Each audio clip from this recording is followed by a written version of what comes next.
Hello students, welcome to AEC plus, a digital platform of advance engineering classes. मैं हूं अनामिका सिंह और जैसा कि आप स्क्रीन पर देख ही चुके होंगे कि आज से मैं स्टार्ट करने वाली हूं आपकी केमिस्ट्री, हिंदी में जिसे हम रसायन विज्ञान कहते हैं। आप में से कई सारे स्टूडेंट्स ऐसे हैं, मतलब वो भी होंगे जिनको हिंदी और इंग्लिश में केमिस्ट्री को लेकर काफी ज्यादा प्रॉब्लम होती होगी, पर अब से नहीं होगी क्योंकि अब हम पढ़ने जा रहे हैं केमिस्ट्री। तो जैसे हमने पूरा बायो कवर किया था, जैसे हमने पूरा फिजिक्स कवर किया, वैसे ही अब हम पूरा का पूरा केमिस्ट्री भी कवर करेंगे। अब बात ये आती है कि मैम केमिस्ट्री में चैप्टर्स कौन कौन से होते हैं, क्योंकि हमने तो केवल इतना ही सुना है कि केमिस्ट्री में होती है केमिकल रिएक्शंस। तो क्या सच में हमें पूरी केमिस्ट्री में केमिकल रिएक्शंस ही पढ़नी है? यही मैं आज की क्लास में डिस्कस करूंगी। आज की जो हमारी क्लास है, बेसिकली अगर मैं इस पर बात करूं ये एक छोटा सा ओवरव्यू है, एक इंट्रोडक्शन है हमारी केमिस्ट्री को लेकर। और मैं आज की क्लास में आपको बताऊंगी कि किसी भी एग्जाम के लिए केमिस्ट्री कितनी ज्यादा इंपॉर्टेंट होती है, क्या हमें ये पढ़ना चाहिए या हमें इसे छोड़ देना चाहिए, क्या इसे बिना पढ़े भी साइंस में हम अच्छा स्कोर कर सकते हैं क्या, हर एक चीज पर मैं डिस्कशन करूंगी। तो चलो भाई फटाफट से हम बढ़ते हैं आगे। और ये हैं आपके सारे चैप्टर्स। जी हाँ, बिल्कुल सही सुना है आप सभी ने। देखो एक्चुअली क्या होता है ना कि आपको बहुत अच्छे से पता है कि साइंस के 3 सब्जेक्ट होते हैं। 3 सब्जेक्ट कौन कौन से होते हैं? एक होता है फिजिक्स, एक होता है केमिस्ट्री और एक होता है बायोलॉजी। भौतिक विज्ञान, जीव विज्ञान, रसायन विज्ञान तो मैं आपको आज पढ़ा ही रही हूँ। अब क्वेश्चन ये उठता है कि मैम किसी भी एग्जाम में ये कैसे पता चलेगा कि उन्होंने अगर हमें बोला है कि साइंस आनी है, ठीक है ना, सुनते चलना कि उन्होंने अगर बोला है कि साइंस आनी है तो हमें कैसे पता चलेगा कि साइंस में फिजिक्स से कितने नंबर के क्वेश्चन आने हैं, बायो से कितने नंबर के क्वेश्चन आने हैं, हाँ केमिस्ट्री से कितने नंबर के क्वेश्चन आने, मैम हमें कैसे पता चलेगा? तो सुनो, यही चीज तो मैं डिस्कस करने वाली हूँ। सबसे पहले तो अपने दिमाग में ये बैठा लीजिए कि साइंस में फिजिक्स हो गया, साइंस में बायोलॉजी हो गया और साइंस में हो गया भाई केमिस्ट्री। अगर मैं तीनों ही सेक्शंस की बात करूं सो आपको तीनों ही पढ़ना पड़ेगा भाई। आप सोचो कि मैम 1 या 2 पढ़ के काम हो सकता है क्या? तो बिल्कुल नहीं हो सकता है। अगर आपको एक्चुअल में एग्जाम क्वालिफाई करना है, गवर्नमेंट जॉब लेनी है, तो आपको तीनों ही सब्जेक्ट पढ़ने पड़ेंगे। उन्होंने एग्जाम में केवल इतना मेंशन करके रखा होगा कि आपके साइंस आनी है ना, विज्ञान आना है, लेकिन वो कभी ये चीज मेंशन नहीं करेंगे कि बायोलॉजी आनी है, केमिस्ट्री आती है। हाँ, कुछ चूजी एग्जाम्स होते हैं, कुछ ऐसे एग्जाम्स होते हैं जो बिल्कुल लिमिटेड वाले होते हैं, तो उनमें कई बार ये होता है कि हाँ तीनों में से कुछ एक मेंशन कर दें, पर आपके नॉर्मल एग्जाम्स में ऐसा नहीं होता है। अब क्वेश्चन ये उठता है कि मैम ये केमिस्ट्री जो है, क्या ये हर एग्जाम के लिए इंपॉर्टेंट है? जी हाँ बिल्कुल, ये हर एक उन एग्जाम के लिए इंपॉर्टेंट है जहां पर साइंस आनी है। साइंस आनी है दैट मीन्स केमिस्ट्री तो आनी ही आनी है। ये कंफर्म है कि ये नहीं पता चल पाता है कि ज्यादा फिजिक्स से क्वेश्चन आएंगे, कि ज्यादा बायो से आएंगे, कि ज्यादा केमिस्ट्री से। भाई कहीं से कुछ भी उठाकर पूछा जा सकता है। आप कभी नोटिस करना, किसी की भी गवर्नमेंट जॉब लगती है, XYZ कोई भी व्यक्ति जिसकी गवर्नमेंट जॉब लगती है, तो हम कभी उससे बात करते हैं ना, तो वो यही कहता है कि अरे मैंने पता है फिजिक्स जो पढ़ी थी मैंने इस जगह से पढ़ी थी, मैंने बायो पढ़ी थी ना तो मैंने इतनी सारी जगह से पढ़ी थी, केमिस्ट्री को मैंने कुछ ऐसे ऐसे करके कवर किया था। मतलब पॉइंट समझ रहे हो आप? वो कभी ये नहीं बोलेंगे आपसे कि मेरी गवर्नमेंट जॉब तुक्का मारकर लगी है। वो आपसे कभी नहीं बोलने वाले कि मेरी गवर्नमेंट जॉब ऐसे लगी है कि मैंने बायो तो पढ़ा था लेकिन फिजिक्स और केमिस्ट्री बस ऐसे पेज टर्न करके देख लिए थे और वही पेपर में आ गया। ये इम्पॉसिबल है, ऐसा कभी नहीं होता है। ये आप खुद से बात करके देखना, जो ऑलरेडी गवर्नमेंट जॉब में, वो आपको यही बोलेंगे कि भाई पूरा ही पढ़ना पड़ेगा, क्योंकि वैसे भी आज की डेट में कंपटीशन का लेवल बहुत ही एडवांस, बहुत ही हाई हो गया है बहुत ही एडवांस, बहुत ही हाई हो गया है। तो अब उस हाई और एडवांस लेवल से अगर हमें फाइट करना है ना, तो हमें इन सब चीजों को तो पढ़ना ही पड़ेगा। अब प्रश्न उठता है कि मैम कौन कौन से चैप्टर्स पढ़ने हैं केमिस्ट्री में, क्योंकि भाई ये वाला पूरा पार्ट मैं आपको बहुत ही डिटेल में करवा चुकी हूँ। प्लीज आप यूट्यूब चैनल पे जाओ, प्लेलिस्ट बनी है, सारी वहां पर वीडियोस डली हुई हैं, चाहे मैं फिजिक्स की बात करूं या फिर चाहे मैं बायोलॉजी की बात करूं, सबकी प्लेलिस्ट बनी हुई है। और बायोलॉजी के भी तो 2 सेक्शन होते हैं, एक तो होता है बॉटनी और एक होता है जूलॉजी। भाई दोनों की प्लेलिस्ट बनी है। इस चीज को ये मत सोचना कि मैम ने केवल जूलॉजी कराई, बॉटनी नहीं, सब कराया है मैम ने। सब हम आते हैं फटाफट से यहाँ पर और हम अपनी चैप्टर को देखते हैं। तो देखो भाई, स्टार्टिंग में कुछ अलग तरीके से करने वाली हूँ। सबसे पहले तो हम एक इंट्रोडक्शन, एक ओवरव्यू देखेंगे। जब भी मैं केमिस्ट्री स्टार्ट करूंगी, नेक्स्ट क्लास से ही स्टार्ट करेंगे हम, तो वहां पर सबसे पहले एक छोटू सा इंट्रोडक्शन देखेंगे कि केमिस्ट्री में क्या क्या पढ़ते हैं। आई मीन केमिस्ट्री के अंदर उनके जो फादर हैं, मॉडर्न ऑफ केमिस्ट्री है, हर एक चीज के बारे में हम जानेंगे, ठीक है ना। फिर हम नेक्स्ट अपना सबसे बेसिक, सबसे इंपॉर्टेंट चैप्टर पढ़ेंगे जिसका नाम है स्टेट ऑफ मैटर, यानी कि पदार्थ की अवस्थाएं। अच्छा एक बात बताओ, अगर अभी मैं तुमसे क्वेश्चन पूछूं, कमेंट सेक्शन में इसका आंसर देना, पदार्थ की कितनी अवस्थाएं होती हैं, किसी भी सब्सटेंस, किसी भी मैटर के कितनी स्टेट्स होती हैं, क्या ये इसका आंसर आपको पता है? हाँ मैं जानती हूँ कि आपको पता है और आप बोलोगे मैम कितना सिंपल सा क्वेश्चन है, पदार्थ की तो केवल 3 ही अवस्थाएं होती है ना। नाची ना, पदार्थ की 3 अवस्थाएं नहीं होती है, बल्कि कितनी होती है भाई, तो पदार्थ की होती है 5 अवस्थाएं। कितनी होती है? 5 अवस्थाएं। इस चैप्टर को कई लोग ना बहुत ही हल्के में ले जाके पढ़ते हैं, पर ये इतना हल्का चैप्टर है ही नहीं। इसमें बहुत सारी बेसिक चीजें हमें कवर करनी होती है, जैसे पदार्थ की 5 अवस्थाओं के बारे में पढ़ना है। मैम ये पदार्थ की 5 अवस्थाएं कौन कौन सी होती हैं? तो सुनो, तुमने नाम तो सुना ही होगा, एक सॉलिड होता है, तुमने नाम तो सुना ही होगा कि एक लिक्विड होता है, भाई एक गैस है, गैस के अलावा और क्या होता है? सो प्लाज्मा होता है, और बेटा प्लाज्मा के अलावा बोस आइंस्टीन कंडेंसेट होता है। ये 5 चीजें होती हैं जो हमें पदार्थ की अवस्थाओं में पढ़नी है। अब आप कहेंगे कि मैम ये प्लाज्मा वो ब्लड वाला है क्या जो आपने हमें पढ़ाया था? तो नहीं भाई, ये प्लाज्मा वो ब्लड वाला प्लाज्मा बिल्कुल भी नहीं है ना, ये वो ब्लड वाला प्लाज्मा बिल्कुल भी नहीं है। यहाँ पर हम यही तो जानेंगे कि इस प्लाज्मा में विशेष रूप से क्या आता है और बोस आइंस्टीन कंडेंसेट क्या होता है। डन। खैर, तो अब मैंने आपको क्या बता दिया कि साइंस के 3 सेक्शन होते हैं, फिजिक्स, केमिस्ट्री, बायोलॉजी। उसमें भी मैंने आपको बताया कि इंट्रोडक्शन के बाद में फर्स्ट चैप्टर स्टार्ट करूंगी, और उसमें भी मैंने बताया कि फर्स्ट चैप्टर में हम solid, liquid, gas, plasma, Bose Einstein condensate के बारे में जानेंगे। अब क्वेश्चन ये उठता है कि मैम 5 के बारे में जानने के बाद ये चैप्टर कंप्लीट होगा क्या? ना जी ना। आपने कई बार सुना होगा कि कई सारे सब्सटेंस, कई सारे पदार्थ ऐसे भी होते हैं जो लिक्विड से गैस में चले जाते हैं, जो सॉलिड से लिक्विड में कन्वर्ट हो जाते हैं, और लिक्विड से अगेन सॉलिड में कन्वर्ट हो जाते हैं। मैम उन्हें कहा क्या जाता है?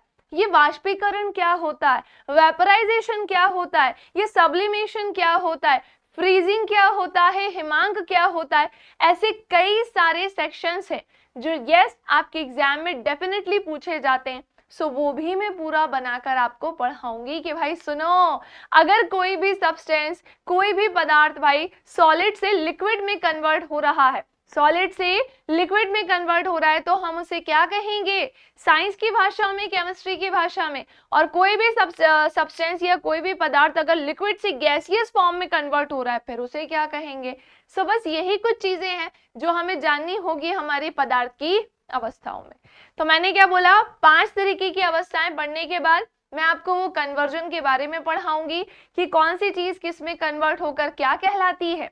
अब नेक्स्ट पॉइंट आता है कि मैम फिर बस खत्म क्या ये चैप्टर? क्योंकि देखो मैं ओवरव्यू दे रही हूँ, तो मैं बता रही हूँ कि इनमें क्या क्या पढ़ना है। ये बिल्कुल मत सोचना कि इस चैप्टर में अरे मैम ये तो सुने सुने लग रहे हैं, अब पहले जानो भी तो कि इनके अंदर क्या है। तो और सुनो, और इसके अंदर क्या पढ़ना है। तो आपने नाम सुना होगा कि हमारे आसपास के पदार्थ शुद्ध हैं। अब आप कहेंगे नहीं मैम हमने नहीं सुना, तो आप फिर स्कूल ही नहीं गए, क्योंकि स्कूल में एक चैप्टर है 9th क्लास का, क्या हमारे आसपास के पदार्थ शुद्ध हैं। तो उस चैप्टर की अगर मैं बात करूं या खासियत बताऊं उसकी, उसमें ना बेसिकली हमें शुद्ध पदार्थ और अशुद्ध पदार्थों के बारे में जानना होता है। आप एक बात बताओ, कई बार हम कई सारी शॉप्स पर जाते हैं, है ना, जैसे कि अगर हम किसी शॉप पर गए हैं और हम वहां मिल्क लेने गए हैं, घी लेने गए हैं, तो उसमें लिखा होता है ना 100% शुद्ध। बोलो ऐसा होता है ना? हाँ जी बिल्कुल होता है। लेकिन मैम जब 100% प्योर लिखा है, शुद्ध लिखा है, तो वो तो प्योर ही होगा ना। तो वही तो हमारा कंफ्यूजन रहता है। मैं आपको बता दूं मार्केट में कई सारी चीजें हैं जिस पर लिखा रहता है 100% प्योर, पर वो प्योर नहीं होती है। और हमारे साइंटिस्ट ने और हमारे केमिस्ट ने इस चीज को नकार दिया है कि अगर कोई भी चीज 100% प्योर लिखी है तो वो प्योर ही होगी, ऐसा बिल्कुल भी नहीं है। जैसे अगर हम दूध लेने जाएं तो हमसे क्या बोला जाता है कि ये जो दूध है वो 100% प्योर है, लेकिन ये कभी भी प्योर नहीं होता है, ये शुद्ध पदार्थ है ही नहीं। वही मैं अगर तुमसे बोलूं कि बेटा घी है तो घी भी प्योर होता है, इस पर तो स्पष्ट लिखा रहता है 100% प्योर यानी कि 100% शुद्ध। लेकिन मैं आपको बता दूं कि घी भी शुद्ध नहीं होता है। फिर मैम आप ये क्या बात कर रहे हो, तो हमें तो धोखा मिल रहा है। फिर तो मैं कह सकती हूँ हाँ, तो फिर मैं कह सकती हूँ हाँ। क्यों? क्योंकि 100% प्योर या 100% शुद्ध की अगर मैं बात करूं, हम कई चीज हम अपने ना बॉडी को देखकर, देखो पहले के समय के लोग में क्या खेती किसानी होती थी और वो आराम से चीजें वहीं के वहीं खाते थे, कंज्यूम करते थे, और उनको ना शुद्ध या देशी चीज मिलने के कारण वो हमसे ज्यादा एक्टिव होते थे। ये सच है, इसको हम बिल्कुल झुटला नहीं सकते हैं। लेकिन आज की डेट में हम हमारी बॉडी का उसी तरीके से ध्यान रखना चाहते हैं। हमें पता है कि हमें खेत से ताजा ताजा तो कुछ नहीं मिल सकता है, लेकिन जो भी चीज हम खाएं भाई वो थोड़ा अच्छे से खाएं, सोच समझ के खाएं, प्योर चीजें ही खाएं। तो हम इस पर्पज से ना इन चीजों में ना ज्यादा इन्वेस्टमेंट कर देते हैं, पर मैं रियलिटी बताऊं वो प्योर नहीं होती है। फिर मैम आपकी भाषा में प्योर क्या है? तो बेटा मेरी भाषा तो नहीं होगी यहाँ पर, साइंस की भाषा यहाँ पर कहेगी कि वे सारे पदार्थ जो इक्वल सब्सटेंस से मिलकर बने हो, समान पदार्थों से मिलकर बने हो, या इसको साइड करते हैं, हम ऐसा बोलते हैं वे सारे पदार्थ जो इक्वल पार्टिकल से मिलकर बने हो, वही सब क्या कहलाते हैं? तो वही सब कहलाते हैं प्योर सब्सटेंस। तो जब मैं आपको ये चैप्टर पढ़ाऊंगी ना, यही वाला, तो इसमें मैं आपको पढ़ाऊंगी प्योर सब्सटेंसेस के बारे में। पहले तो हम सब्सटेंस देखेंगे कि प्योर होते हैं, इम्प्योर होते हैं, फिर हम प्योर इम्प्योर में कंपैरिजन करेंगे कि भाई दोनों में अंतर क्या होता है। सो यस, मैं आपको सब्सटेंसेस के बारे में भी पढ़ाऊंगी। और अगर मैं बात करूं सब्सटेंस की, अगर मैं बात करूं भाई पदार्थ की, तो ये जो पदार्थ होते हैं ये प्योर भी होते हैं और ये इम्प्योर भी होते हैं। कोई कंफ्यूजन, कोई समस्या? चल दैट्स इट। अब जब हम पढ़ेंगे ना फर्स्ट चैप्टर में, तो मैं आपको बताऊंगी प्योर में कैसे कोई कोई चीजें आएंगी और इम्प्योर में कैसे कैसे आएंगी। And very very very important मैं आपको ये भी बता देती हूँ कि हम यहाँ पर ना एलिमेंट्स के बारे में पढ़ेंगे, कंपाउंड्स के बारे में पढ़ेंगे, मिक्सचर के बारे में पढ़ेंगे। आपने समांगी, विषमांगी मिश्रण का नाम सुना होगा, सब पढ़ेंगे हम, ठीक है ना। सो ये हमारे डिस्कशन का पॉइंट होगा। आई होप आपको एक छोटा सा ओवरव्यू अच्छे से समझ में आ गया होगा कि केमिस्ट्री के फर्स्ट चैप्टर में हम कितनी चीजें क्लियर करने वाले हैं। सेकेंड चैप्टर की तरफ आते हैं, वेरी इंपॉर्टेंट, जिसका नाम है धातु एवं अधातु।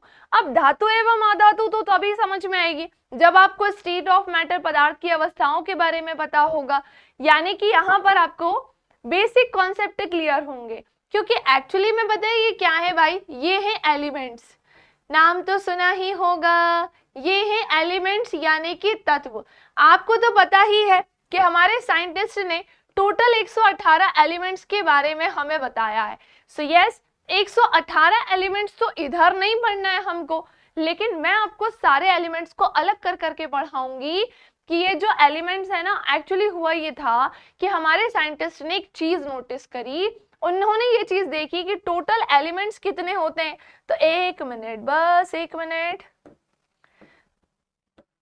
हाँ जी, तो उन्होंने ये चीज नोटिस करी कि टोटल एलिमेंट्स कितने होते हैं। तो उन्होंने देखा कि टोटल 118 एलिमेंट्स है, लेकिन उनमें से कई सारे, मतलब कई सारे एलिमेंट्स तो भाई ऐसे हैं, है ना, जिनकी प्रॉपर्टीज कैसी है, तो जिनकी प्रॉपर्टीज है इक्वल यानी कि समान, और कई सारे एलिमेंट्स ऐसे हैं जिनकी प्रॉपर्टीज कैसी है, तो थोड़ी अलग अलग भी है ना, और कई सारे एलिमेंट्स इसमें ऐसे भी हैं। अब कौन से पेन से बना दूं? चलो इससे बनाते हैं। जो इन दोनों से भी कैसे थे, डिफरेंट थे। तो हमारे साइंटिस्ट ने पता है क्या किया था, इन्हें नाम दे दिया था जिनकी प्रॉपर्टीज मतलब मिलती जुलती थी और ज्यादा मात्रा में थी, नेचुरली हमें हमारे अर्थ पे मिल जाते हैं, उन्हें नाम दे दिया भाई मेटल्स। क्या नाम दे दिया, मेटल्स नाम दे दिया। फिर इनसे थोड़ा सा अलग हटकर अगर हम आए तो इसकी प्रॉपर्टीज इन सब से कैसी थी, अलग थी, तो इसे नाम दे दिया क्या, नॉन मेटल्स। क्या नाम दे दिया, नॉन मेटल्स। और वहीं अगर मैं इनकी बात करूं तो ये कहलाए मेटलॉइड्स यानी कि उपधातु। ये क्या कहलाई, मेटलॉइड्स यानी कि उपधातु। पॉइंट समझ में आया। सो यस, यही चीजें हमें यहाँ पर डिस्कस करनी है। सो इस चैप्टर में मेटल्स एंड नॉन मेटल्स, मुझे पता है आप लोग थोड़ा नहीं, आप लोग बहुत बहुत बहुत ज्यादा कंफ्यूज होते हो कि मैम प्लीज हमें बता दीजिए कि हम कैसे पहचाने कोई भी सब्सटेंस, कोई भी पदार्थ मैटर है। हमें नहीं समझ में आता कि कोई हमसे बोलेगा कि डायमंड क्या है तो हम तो बोल देंगे अरे वो तो चमकता है, वो तो एक मेटल है। ना जी ना, वो एक नॉन मेटल होता है। सिल्वर क्या होता है, वो एक मेटल होता है। गोल्ड क्या होता है, वो एक मेटल होता है। तो इनकी ना प्रॉपर्टीज होती है, मैंने बोला तो इनकी प्रॉपर्टीज के अकॉर्डिंग इन्हें 3 पार्ट में क्लासिफाई किया गया है। हमारे साइंटिस्ट ने ही तो बांटा है कि टोटल कितने थे भाई एलिमेंट्स, तो टोटल 118 एलिमेंट्स थे, जिनमें से कई सारे एलिमेंट्स नेचुरली हमें हमारे अर्थ पे मिले। और जो हमें नेचुरली हमें हमारे अर्थ पे मिले तो हमारे साइंटिस्ट ने उसे सबसे पहले नाम दे दिया कि ये इन सब की प्रॉपर्टीज कैसी है, इक्वल है, समान है, तो इनको हम बोल देते हैं मेटल्स और इन्हें हम बोल देते हैं नॉन मेटल्स और ये हो जाएंगे मेटलॉइड्स। समझ रहे हो। अब सुनो, सो मेटल्स जो होते हैं इनकी प्रॉपर्टीज पूरी तरह से डिफरेंट, पूरी तरह से अलग होती है किससे, नॉन मेटल से। नॉन मेटल्स की प्रॉपर्टी पूरी तरह से अलग होती है किससे, मेटल से। तो ये दोनों तो अलग पाथ हो गए, ये दोनों अलग रास्ते हो गए। वहीं अगर मैं बात करूं उपधातु की यानी कि मेटलॉइड्स की, मैम ये मेटलॉइड्स क्या होते हैं, तो कुछ प्रॉपर्टीज इनमें मेटल्स की होती है और कुछ प्रॉपर्टीज इनमें नॉन मेटल्स की होती है। सो यस, जब हम ये चैप्टर पढ़ने जाएंगे ना मेटल्स का, नॉन मेटल्स का, तो हम वहां पर देखेंगे कि दोनों की प्रॉपर्टीज इससे कैसे अलग है और इनमें इन दोनों की कौन कौन सी प्रॉपर्टीज होती है। सो बहुत मजा आएगा आपको इस चैप्टर में भी। जैसे फर्स्ट चैप्टर में सारे देखो, एक्चुअल में अगर आप पढ़ने वाले स्टूडेंट हो, जैसे मैं पर्सनली बताऊं, मैं कई बार बहुत सारे यूट्यूब चैनल को ना सर्च करती हूँ, मतलब मैं सर्च करती कि मुझे अच्छा लगता है नई नई चीजों को जानना समझना। तो मैंने कई बार नोटिस किया है कि कुछ लोग ना केवल आते हैं और थोड़ा बहुत ऐसे पढ़ाया, टाइम पास किया और चले जाते हैं, लेकिन जेन्युइनली कुछ लोग भी यूट्यूब पर है जो आते हैं और बिल्कुल सटीक डेटा देते हैं, सही डेटा देते हैं, अच्छा डेटा देते हैं और फिर चले जाते हैं। तो हमें एक बात, मतलब मेरे को वहां से एक चीज समझ में आई कि ऐसा नहीं है कि सारे ही YouTube चैनल इक्वल है, ना जी ना। कुछ ऐसे भी हैं जो एक ही क्लास में, भले ही वो आधे घंटे की हो, 45 मिनट की हो, 1 घंटे की हो, आपको वो पूरी इंफॉर्मेशन देकर चले जाएंगे जो आप तक पहुंचनी चाहिए। ऐसे हैं कई लोग। तो बस वही प्रयास मैंने भी अपनी तरफ से किया है, एईसी ने आपके लिए किया है कि जितना हम आपके लिए प्रोवाइड करा सकते हैं चीजें, उतनी अपने लेवल पर डेफिनेटली प्रोवाइड कराएंगे। सो केमिस्ट्री भी हम कुछ ये पढ़ने वाले हैं ना, कुछ ऐसे ही पढ़ेंगे कि वो सीधे आपके दिमाग में पहुंच जाए, पर मैं सीधे आपको समझा सकती हूँ। मैं ये नहीं बोल सकती कि चलो मैं तुम्हें प्रैक्टिस करवाती हूँ, हम बैठ के प्रैक्टिस करेंगे। रिवीजन तो भाई आपको खुद से ही करना पड़ेगा, समझ रहे हो। रिवीजन तो आपको खुद से ही करना पड़ेगा। मैम क्या कर सकती हैं, सो मैम केवल और केवल आपके सारे डाउट्स, सारे कॉन्सेप्ट्स क्लियर कर सकती हैं, जो मैम करती भी हैं। समझ रहे हो ना। चलो, तो अब हम आगे बढ़ते हैं। बस आपका यही काम है केमिस्ट्री में, क्योंकि थोड़ा सा कंफ्यूजन क्रिएट होता है, इसलिए होता है यहाँ पर केमिकल रिएक्शंस मिलती हैं, बहुत सारी नई नई चीजें मिलती हैं। तो बेटर यही है कि हम अपने एक एक चीजें बिल्कुल क्लियर करके रखते चलेंगे, तो फिर आप सीक्वेंस में चलोगे ना तो आप कभी भी गड़बड़ नहीं करोगे, ठीक है ना। चलो आते हैं अब हम आगे। सो स्टेट ऑफ मैटर हो गया, मेटल्स एंड नॉन मेटल्स हो गए। अब आते हैं आगे। तो मैम धातु और अधातु हम पढ़ेंगे, हाँ जी बिल्कुल पढ़ेंगे। अब आता है कि मैम फिर नेक्स्ट टॉपिक क्या होगा हमारा, तो ध्यान से सुनना। हम पढ़ेंगे अम्ल, क्षार और लवण के बारे में। आपने नाम तो सुना ही होगा एसिड का, बेस का, क्षार का। हम कई सारे सब्सटेंस ऐसे देखते हैं जिनका पीएच होता है, जिसे हम पोटेंशियल ऑफ हाइड्रोजन कहते हैं। देखते हैं कि नहीं देखते हैं, हाँ जी बिल्कुल देखते हैं। सो बात कुछ ऐसी है भाई, एसिड की अगर मैं बात करूं, अम्ल की अगर मैं बात करूं, उस अम्ल में होता ही यही है कि हमें कुछ बेसिक कॉन्सेप्ट्स पढ़ने होंगे। अम्ल में कौन कौन सी चीजें आती हैं, किस चीज में कौन सा अम्ल होता है। यस भाई, यहां से भी क्वेश्चन पूछा जाता है। ऐसे ही हम क्षार और लवण के बारे में पढ़ेंगे। आपने वो पीएच स्केल का तो नाम सुना ही होगा, बना दूं इसी पे, वो पीएच स्केल का तो नाम सुना ही होगा। मैम ये पीएच स्केल क्या होता है? सो आपने सुना होगा कि भाई ये कहां से कहां तक होती है, 0 से लेकर 14 तक होती है। उल्टा बोल दिया? हाँ सही बोला है, 0 से लेकर 14 तक होती है, जिनमें बीच में यहाँ पर क्या होता है, 7 होता है। बीच में क्या होता है, 7 होता है। अब आप कहेंगे मैम 7 पे क्यों रोका, उसके पीछे रीजन है। आपको पढ़ाया होगा स्कूल में, और आप तो भाई इंजीनियर्स हो तो आपको पता ही होगा।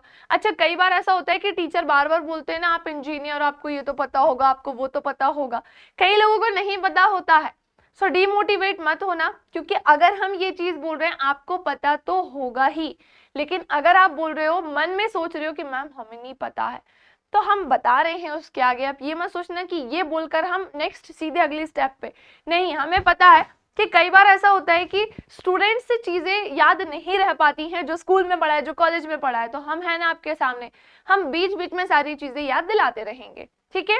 सो हमने ये चीज देखी कि 0 से लेकर 7 तक की ही अगर मैं बात करूं, तो यहाँ पर जितने भी सब्सटेंस, जितने भी पदार्थ आते हैं ना, वो सब किस में आते हैं, एसिड होते हैं, एसिडिक होते हैं, यानी अम्लीय होते हैं। और 7 के ऊपर 14 तक की अगर मैं बात करूं, तो यहाँ से ये कैसे होते हैं, तो भाई ये अल्कलाइन होते हैं।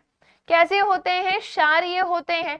एंड वेरी इंपॉर्टेंट, 7 तक छोड़ देना। एक्चुअली ये 0 से लेकर 6.9 होता है, पर इसे लिखते ऐसे ही है। और ये 7.1 से लेकर 14 होता है। तो ध्यान से सुनना, 7 की अगर मैं बात करूं ना भाई, तो ये न्यूट्रल होता है। ये कैसा होता है, सो ये होता है उदासीन, ये होता है उदासीन, न्यूट्रल। तो हम जानेंगे इनके बारे में भी, है ना। बहुत मजेदार चैप्टर है, ये भी थोड़ा सा डिफिकल्ट है, क्योंकि इसमें कुछ केमिकल्स चीजें, केमिकल वाली थोड़ी ज्यादा आ जाती हैं, जिन्हें हमें याद करना पड़ता है। हमने भी किया है, आपको भी कराएंगे, निश्चिंत रहो। ठीक है ना। चलिए अगली कहानी की तरफ आते हैं। Atomic structure, very important. देखो क्या होता है ना, आई थिंक हमने फिजिक्स में पढ़ी थी, तो उसमें वो फिजन फ्यूजन वाला जब चैप्टर पढ़ा था हमने, तो मैंने वहां पे कई सारी बेसिक चीजें आपको बताई थी। हमने वहां पर आइसोट्रॉप्स के बारे में जाना था, और उसके जितने भी भाई बहन थे सबको कंप्लीट किया था। हाँ किया था कि नहीं किया था, तो वो सब ना हमें परमाणु संरचना में पढ़नी है। और परमाणुओं का एक्चुअली में क्या स्ट्रक्चर होता है, मैं तो कह रही हूँ ये परमाणु आए कहाँ से, पहले तो शुरुआत ही यहीं से करेंगे। पर इसकी शुरुआत करने के लिए तुम्हें ये चैप्टर पढ़ना पड़ेगा, क्योंकि पदार्थ की अवस्थाओं में, स्टेट्स ऑफ मैटर में, ये जब हम प्योर इम्प्योर पढ़ेंगे ना, तो कुछ वहां से हमें थोड़ी सी कॉन्सेप्ट जो है वो समझ में आएंगे। तो थोड़े से कॉन्सेप्ट वहां समझेंगे, और थोड़े से मैम तो यहाँ समझा ही देंगी। तो पहले तो मैं तुम्हें बता देती हूँ कि जैसे हमारे शरीर की सबसे छोटी इकाई क्या है, कोशिका, वैसे ही किसी भी पदार्थ, किसी भी सब्सटेंस की सबसे छोटी इकाई होती है एटम, यानी कि परमाणु। तो अगर मैं बोलूं कि भाई ये स्टाइलस है हमारे सामने, ये किससे मिलकर बना है, तो आप कहेंगे मैम कितना सिंपल, अभी तो आपने बताया कि ये एटम से मिलकर बना है। आप ही तो कह रहे हो किसी भी सब्सटेंस की स्मॉलेस्ट यूनिट, सबसे छोटी इकाई एटम होती है। हाँ जी होती है। तो आप ये कहना चाहते हो कि ये जो स्टाइलस बना है ये बहुत सारे एटम से मिलकर बना है? बिल्कुल बना है। क्या आप कोशिका को देख सकते हो? नहीं। तो वैसे ही आप एटम को भी नहीं देख सकते हो, ये इतने छोटे होते हैं। पहली बात तो ये अनडिवाइडेड होते हैं। अनडिवाइडेड मतलब कि हम इसका विभाजन नहीं कर सकते हैं। तो ये पॉइंट समझ में आया। क्योंकि एक बात बताओ, तुम अगर एटम को भी डिवाइड कर दोगे तो फिर उससे भी छोटा कुछ निकलेगा ना, तो उससे छोटा कुछ नहीं होता है। हाँ ये सच है कि एटम के अंदर इलेक्ट्रॉन, प्रोटॉन, न्यूट्रॉन सारी चीजें होती हैं, लेकिन अगर मैं तुमसे बोलूं कि एटम को डिवाइड करके भी कुछ हो सकता है, सो एटम डिवाइड नहीं हो सकता है, ना ही ये क्रिएट हो सकता है। तो ये किसी भी पदार्थ की सबसे सबसे सबसे छोटी इकाई, स्मॉलेस्ट यूनिट होती है। जैसे कि हमारे बॉडी की क्या है, कोशिका है। पॉइंट समझ में आया। तो हमारे शरीर की सबसे छोटी इकाई कोशिका है, और किसी नॉन लिविंग थिंग्स की हम बोल सकते हैं, है ना, किसी भी निर्जीव चीज की बोल सकते हैं। ये सांस थोड़ी ना लेता है, उत्सर्जन थोड़ी करता है, प्रजनन थोड़ी करता है, कुछ नहीं करता है।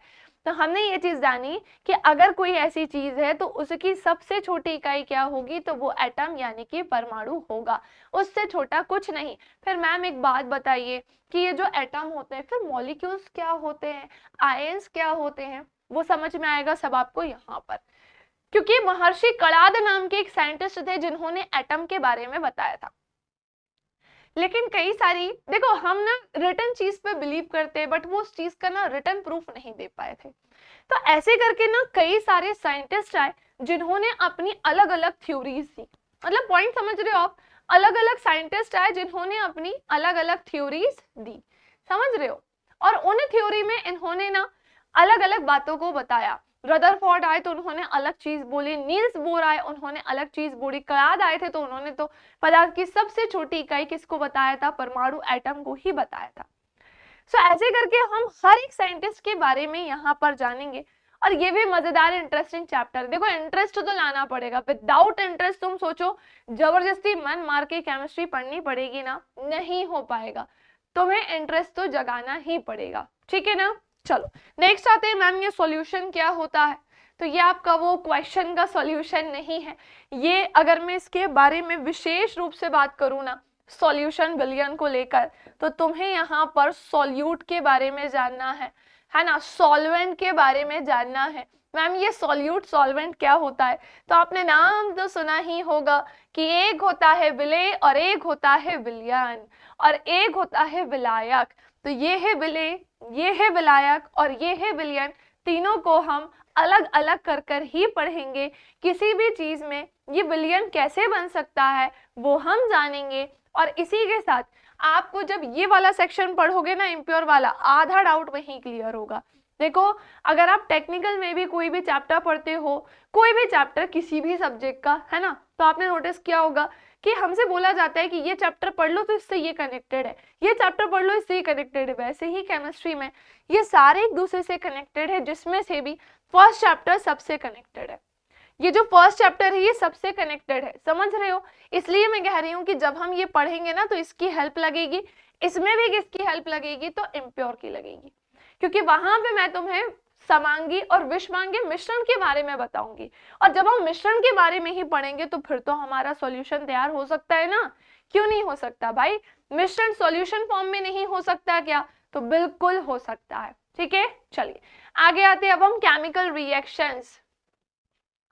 अब कहोगे ना कि मैम ये तो नहीं होता, हमसे तो होता ही नहीं है, अरे सब होगा, ऐसे कैसे नहीं होगा, और हमसे नहीं होगा तो फिर किससे होगा। सो बात ऐसी है भाई, केमिकल रिएक्शंस देख के बिल्कुल घबराना नहीं है, ये सोचकर कि अगर रासायनिक अभिक्रियाएं हमने याद करी तो बिल्कुल ही हमारा पता नहीं क्या हो जाएगा, थोड़ा थोड़ा करके याद करना। और मैं थोड़ी ना कोशिश करूंगी कि मैं इनकी ट्रिक्स निकालूं, मैंने एक चीज और सोची है कि मैं कोशिश करूंगी कि मैं इनकी क्या निकालूं, ट्रिक्स निकालूं। सो हम केमिकल रिएक्शंस के बारे में भी पढ़ेंगे, रासायनिक अभिक्रियाएं क्या होती हैं इनके बारे में भी हम जानेंगे, और रासायनिक अभिक्रियाओं में केमिकल रिएक्शंस में बहुत सारी केमिकल रिएक्शंस होती हैं, वो सारी केमिकल रिएक्शंस हम पढ़ेंगे। मैं आपको बताऊं कई सारी तो ना आपकी यहाँ पर रिजॉल्व हो जाएंगी। तो पहली चीज तो केमिकल रिएक्शंस के लिए हमें यही पढ़ना होगा, क्या पढ़ना होगा कि ये परमाणु क्रमांक क्या होता है, यहाँ पे हो जाएगा, है ना। इसी के साथ साथ केमिकल रिएक्शंस के लिए पर्टिकुलर कोई, जैसे अगर मैं तुमसे बोलूं कि ये Na है, तो मैम ये Na सोडियम है क्या, हाँ जी बिल्कुल है, तो मैम ये Na हमें कैसे याद होगा, तो वो तुम्हें मैं याद करवाऊंगी, कहाँ याद कराऊंगी, एटॉमिक स्ट्रक्चर में ही करवा दूंगी, क्योंकि वहां पर हमें ये चीज पढ़नी होगी, है ना। तो जब हमें सबके सिंबल याद हो जाएंगे कि अच्छा पोटेशियम बोले तो के, ओके, तो अच्छा Cu बोले तो कॉपर, तो ये सब पता है क्या होते हैं, सिंबल होते हैं। तो इन सारे सिंबल को हमें याद करना होगा, तो पता है हमारा काम आसान होगा। मैंने कई बार एक चीज नोटिस करी है कि केमिकल रिएक्शंस हमसे ना बनने के पीछे कारण क्या होता है। सो केमिकल रिएक्शंस हमसे ना बनने के पीछे एक सबसे बड़ा कारण तो यही ही होता है, हमें सिंबल याद नहीं होते हैं। केमिस्ट्री में डिफिकल्टीज ही यहाँ पर आती है, पर मैं कह रही हूँ ना कि एनसीईआरटी के अकॉर्डिंग मैं आपको पूरा पढ़ाऊंगी और सब यहाँ पे छपवा दूंगी, ये मेरी गारंटी है। मैम सामने खड़ी हैं, बिल्कुल निश्चिंत रहना, मैम सारी चीजें आपको करवाएंगी। अब नेक्स्ट आते हैं ईंधन यानी कि फ्यूल के बारे में। मैं एक चीज और बोलूं, केमिस्ट्री के कई सारे चैप्टर्स ना ऐसे भी हैं जो हमारी ईवीएस से रिलेटेड है, एनवायरनमेंट से रिलेटेड है। तो सारे तो मैंने नहीं लिए, लेकिन एक फ्यूल वाला चैप्टर डेफिनेटली लिया है। हमारे बॉडी में भी फ्यूल होता है, लेकिन ये वाला नहीं होता है। पी मत लेना इसे गलती से, ये सोचकर कि मैम ने कहा था बॉडी में भी फ्यूल होता है, लेकिन ये नहीं होता कि यही हमारे बॉडी में आ जाएगा। सो ईंधन यानी फ्यूल की अगर मैं बात करूं, सो इसमें ये होता है कि फ्यूल के बारे में हम जानेंगे। फ्यूल से रिलेटेड केवल फ्यूल नहीं पढ़ना है, इसमें और भी कई सारी चीजें वो सारी हम कवर करेंगे, ठीक है ना। और भाई chemistry in everyday, yes, daily वाली केमिस्ट्रीज भी हम जानेंगे। डेली बेसिस पर जो केमिस्ट्रीज होती हैं उनसे भी कई बार बहुत सारे क्वेश्चंस बनते हैं। सो आई थिंक अब आपको पूरे पूरे पूरे पूरे कॉन्सेप्ट जो हैं अच्छे से क्लियर हो गए होंगे, है ना। मैम की बात आपको अच्छे से समझ में आ गई होगी कि आपको इस चैप्टर में क्या क्या और कैसे पढ़ना है। अब आप कहेंगे मैम इतने ही चैप्टर्स हैं क्या? ना जी ना, चैप्टर्स और भी हैं, लेकिन जितने इंपॉर्टेंट के भी ऊपर थे ना वो सारे मैं आपको करवा रही हूँ। कि मतलब अगर ऐसा कोई एग्जाम है जहां साइंस मेंशन की है, तो अगर आप साइंस केवल पढ़ने जा रहे हो ना, तो ये तो तुम्हें पढ़ के जाना ही पड़ेगा। इनमें से भी मैं मोस्ट इंपॉर्टेंट क्वेश्चन बता दूं, चैप्टर्स बता दूं, तो वो फर्स्ट चैप्टर तो है ही, क्योंकि कई बार वो पूछ लेते हैं पहचानने को इनमें से कौन से एलिमेंट्स हैं, कौन से कंपाउंड हैं, कौन से मिक्सचर हैं, है ना। बहुत सारे ऐसे क्वेश्चंस भी आ जाते हैं। फिर very very very important metals and non metals से भी क्वेश्चंस आते हैं। एसिड हो गया, बेस हो गया, सॉल्ट हो गया, क्योंकि एसिड से क्वेश्चन आते हैं। एसिड टेस्ट में कैसे होते हैं, तो ये खट्टे होते हैं। तो ऐसे बेस से भी क्वेश्चन आते हैं, क्षार से भी क्वेश्चन, सबसे क्वेश्चन बनते हैं। Very important atomic structure, chemical reactions, और ये केमिस्ट्री इन एवरीडे। अब आप कहेंगे मैम छोड़ा ही क्या आपने, सब तो करवा दिया। तो भाई ये ऑलरेडी इंपॉर्टेंट लिखे थे, इसको भी थोड़ी ना छटवा सकती हूँ, पर फिर भी ये सॉल्यूशन और फ्यूल इंपॉर्टेंट है, लेकिन मैं कहूंगी इस लेवल का इंपॉर्टेंट है तो ऐसा नहीं है। वो कई बार आपका, जैसे आप भी पढ़ते होगे, आपके टेक्निकल में कई सारे चैप्टर्स है। मैं तो कह रही हूँ चलो 20 चैप्टर है, चलो 20 छोड़ो 15, 20 छोड़ के, तो 20 सुन के तो तुम बिल्कुल घबराई जाओगे। नहीं तो केमिस्ट्री में भी तुम्हारे टेक्निकल सब्जेक्ट में भी जब तुम देखते होगे कि 15 चैप्टर्स है, तो तुम सोचते होगे अगर एक्चुअल में तुम पढ़ाई करते हो तो ऐसा वो वाला नहीं कि 15 है हम तो निपटा लेंगे, वो वाला नहीं। 15 है, इसे पढ़ना कैसे, अगर ये आपका टारगेट है तो आप लोग क्या करते होगे, PYQ निकालते होगे, टीचर से बात करना स्टार्ट करते होगे, टीचर से पूछते होगे कि सर बताइए कि अगर ये 15 चैप्टर है तो मैं इसकी स्टार्टिंग कैसे करूं, पढ़ूं क्या। और जब आप PYQ लगाते होगे तो आपको रियलाइज होता होगा कि अच्छा भाई ये 15 में से 10 चैप्टर तो मुझे करने ही करने। इससे तो मुझे लग रहा है कि 10, मतलब कहीं से क्वेश्चन आए चाहे ना आए, लेकिन मुझे पूरा लग रहा है कि PYQ देखने के बाद मैं समझ रहा हूँ कि इससे क्वेश्चन तो मुझे मिलेगा ही मिलेगा। समझ रहे हो, इससे क्वेश्चन तो मुझे मिलेगा ही मिलेगा। सो बस यही कुछ पॉइंट्स है ना, यही कुछ पॉइंट्स है जो आपको यहाँ पर भी अप्लाई करने हैं। जैसे बायो में मैंने बिल्कुल कुछ IMP नहीं लगवाया था, क्योंकि बायो एक मोस्ट इंपॉर्टेंट पार्ट में कवर होता है, तो मैंने वहां बिल्कुल भी IMP इसलिए नहीं लगवाया कि आपको पूरा पढ़ना पड़ेगा। ऐसे ही फिजिक्स के साथ होता है, और केमिस्ट्री में क्या होता है, तो ये सारे चैप्टर्स है जिनमें से ये चैप्टर्स हमें कवर करने हैं। ओके, अब बात आती है कि मैम हमें ना इनके MCQs भी चाहिए। सो मैंने एक चीज और डिसाइड करी है कि मैं इनके ना MCQs भी करवाऊंगी। यस, बिल्कुल करवाऊंगी। अब मैंने ये डिसीजन लिया है कि जब भी मैं आपको ये कोई भी चैप्टर पढ़ाऊंगी तो लास्ट में कम से कम 10 MCQs तो मैं इसके साथ लेकर ही आऊंगी। सो 10 MCQs भी हमने पढ़े ना, तो वो 10 में ही मैं तुम्हें इतनी चीजें बता दूंगी कि तुम्हारे सारे डाउट्स क्लियर हो जाएंगे। मतलब वो 10 MCQs में भी तुम्हें पता ही है कि जब भी हम MCQs करते हैं तो एक ही में से हम 4 से 5 चीजें निकालते हैं, और यदि हम ऐसा कर रहे हैं तो हमारे सारे कॉन्सेप्ट क्लियर हो जाएंगे। मेरा एक सजेशन आप लोगों के लिए ये भी है कि आप जब भी ये वाले चैप्टर्स पढ़े, थ्योरी वाले पढ़े, प्लीज इसके ज्यादा से ज्यादा क्वेश्चंस लगाइएगा। क्योंकि क्या होता है, कई बार हम चीजें पढ़ तो लेते हैं, लेकिन अगर वही हमसे थोड़ा सा घुमा फिरा के पूछ ली जाती है तो हम कंफ्यूज भी हो जाते हैं। तो मैं आपको बता दूं कि हमें कंफ्यूज बिल्कुल बिल्कुल बिल्कुल भी नहीं होना है, क्योंकि हम कंफ्यूज होंगे तो हमारे पढ़ने का कोई मतलब ही नहीं रहेगा। तो वो कंफ्यूजन क्रिएट ना हो, यही कारण होता है कि टीचर बार बार चिल्ला चिल्ला के बोलता है कि प्रैक्टिस कर लो, पढ़ लो, थोड़ा सा क्वेश्चंस लगाया करो, MCQs लगाया करो, तब जाके तो तुम्हारे भेजे में जाएगा। देखो क्या होता है, कई बार हम जब बहुत ज्यादा प्रैक्टिस करते हैं तो मल्टीपल क्वेश्चंस हमारे सामने होते हैं। मैं तो कह रही हूँ इन्हीं के कई क्वेश्चंस ऐसे होंगे कि जो बिल्कुल सीधे आ जाएंगे, और कई ऐसे होंगे जो ऐसे घुमा के पूछे जाएंगे यू करके। तो जब वो घुमा के ऐसे पूछे जाएंगे तो हमसे जब वहां बन जाएंगे तो हम यहाँ पर भी कर सकेंगे। लेकिन तुम सोचो कि मैम ने जो पढ़ा दिया वो नोट्स लेते सीधा पेपर में, नहीं हो पाएगा। क्यों? क्योंकि अगर मैं आपको पूरे कोई कॉन्सेप्ट 2 घंटे में पढ़ा रही हूँ, मान लो मैंने ये स्टेट ऑफ मैटर पदार्थ की अवस्थाएं ली और इसे पढ़ाने में मुझे 1.5 घंटे का समय लगा, तो वो 1.5 घंटे में न जाने कितने क्वेश्चंस निकलते होंगे, ये भी तो सोचो। तो बस उन्हीं की प्रैक्टिस के लिए और कुछ नए क्वेश्चंस के लिए आपको करना ही पड़ेगा, ठीक है ना। सो आई थिंक अब आप सभी को कहानी अच्छे से क्लियर हो गई होगी, है ना। तो सेशन को भाई प्यारे प्यारे से कमेंट्स तो करनी ही है ना। बाकी ये जो मैंने आपको पूरा लिखवाया है, बनाया है, आप प्रॉपर इसके नोट्स बनाना, और नोट्स बनाने के बाद सबसे पहले आप अपने चैप्टर ओवरव्यू में या इंट्रोडक्शन वाले पार्ट में सारे चैप्टर्स को मेंशन कर लेना, ठीक है ना। तो फिर अब हमें बस ये देखना है कि क्लासेस की पीडीएफ हमें कहाँ मिलने वाली है। और अगर हम चैनल पर नए हैं, जैसे कुछ स्टूडेंट्स का ऐसा मानना होता है ना कि मैम हम चैनल पर नए हैं, तो प्लीज हमें बता दीजिए कि जितनी भी क्लासेस यहाँ पर होती हैं उनकी पीडीएफ हमें कहाँ मिलेगी, और आज जो आपने हमें पूरा इंट्रोडक्शन करवाया है उसकी पीडीएफ कहाँ मिलेगी।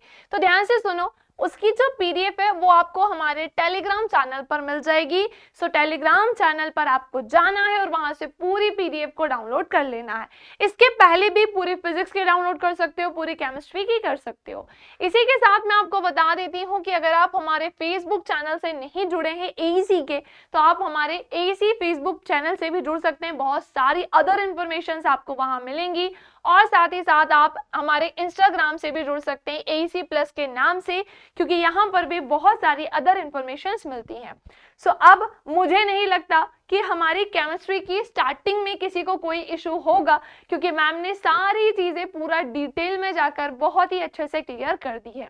सो इसमें प्यारे प्यारे से कमेंट्स हमें जरूर करना है, और इसे ज्यादा से ज्यादा शेयर करना है, सारे दोस्तों तक इसकी इंफॉर्मेशन पहुंचानी है, और उनको बताना है कि भाई एईसी में हम साइंस पढ़ रहे हैं, और अगर किसी और को भी पढ़ना है तो आप भी यहाँ पर साइंस पढ़ सकते हैं। सो आशा करती हूँ कि आपको ये सेशन बहुत ही धमाकेदार लगा होगा, और इसके बाद हम फर्स्ट चैप्टर स्टार्ट करेंगे, तो उसमें भी मुझसे जुड़े रहिएगा। Thank you class.